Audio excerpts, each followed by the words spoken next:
Hi everyone, this is Arpad from StarPath Academy, and today I want to talk about kind of the YouTube community that is exploring um, the financial realities, macroeconomics, but also trying to understand the world as it truly is instead of how it's being presented by the news pushers.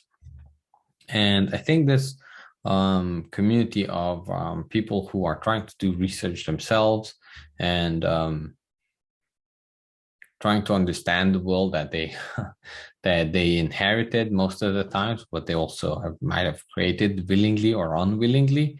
This community, while it seems to be growing, definitely since 2016, maybe 2012, one of those years. I feel like it's growing in exploration and it's going in growing in perspective.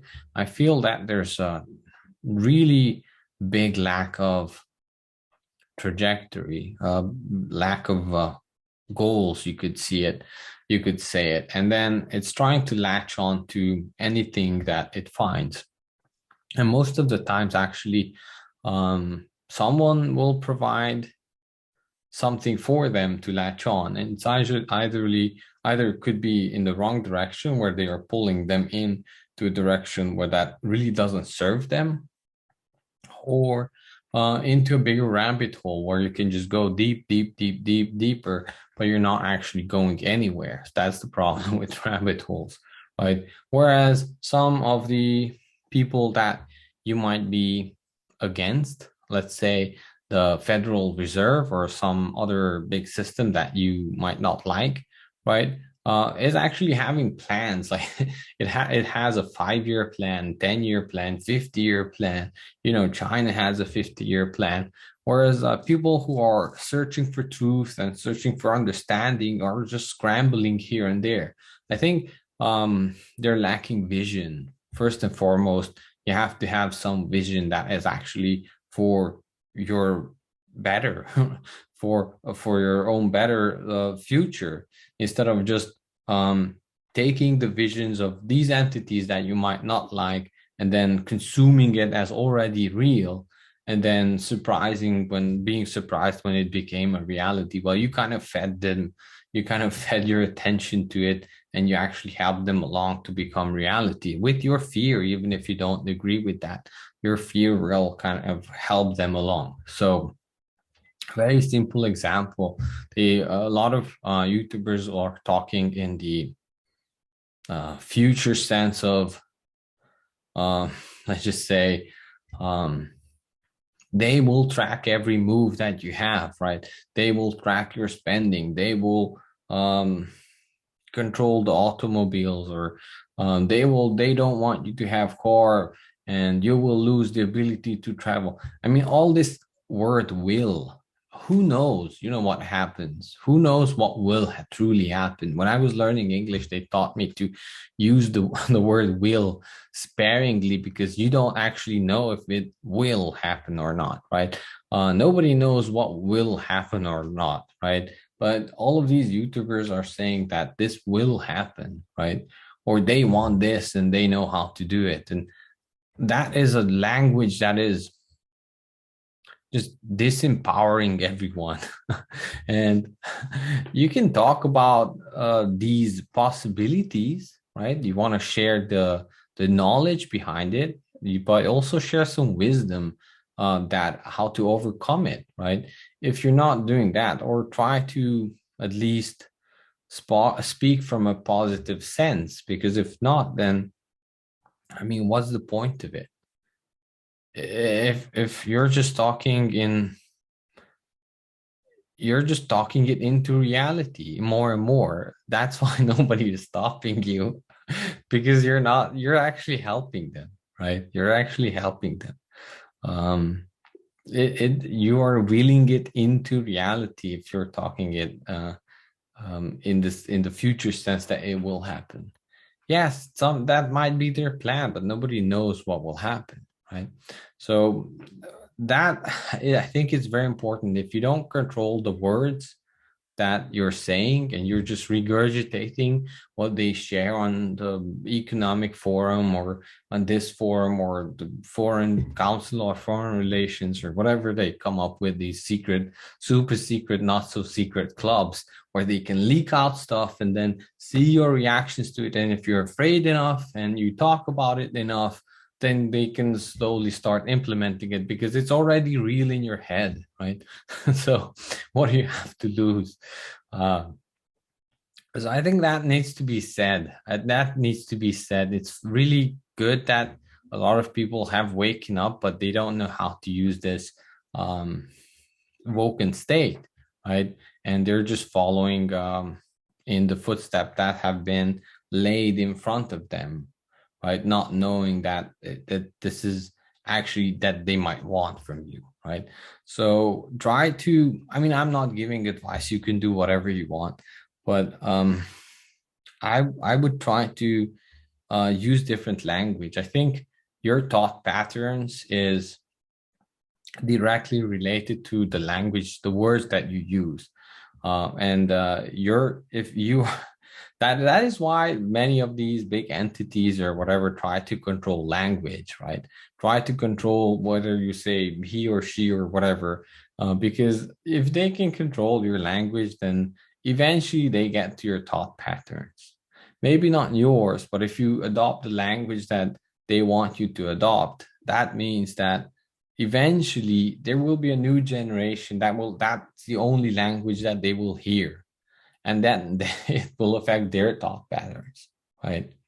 So if you truly want to be free and if you truly want liberty for yourself, you start not necessarily by prepping or whatever. You prep your language, you prep your mind, and you prep your thought patterns. That's where it all starts. So that's the first point I wanted to make. The second point I want to make is actually about making things normal, renormalizing stuff that should be normal. But for some reason, in the last 20 or 50 or how many years, especially the Western countries have lost it. And now, if you're actually normal, you're being stigmatized as, ooh, you're one of them. I mean, just very simple stuff. If you think that precious metals or gold or silver, money, should be money and should be used as for barter or trade in between two people or in between states, now you're a gold bug. So now there's something wrong with you, right? Or if you want to have food, that's why I'm not the prepper. I don't even know what that means.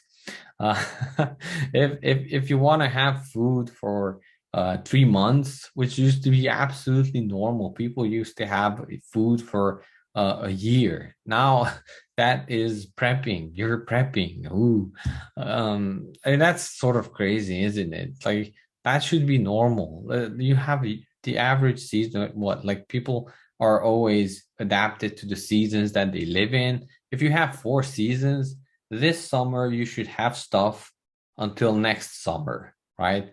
Because then that is the soonest that you'll have the same conditions, right?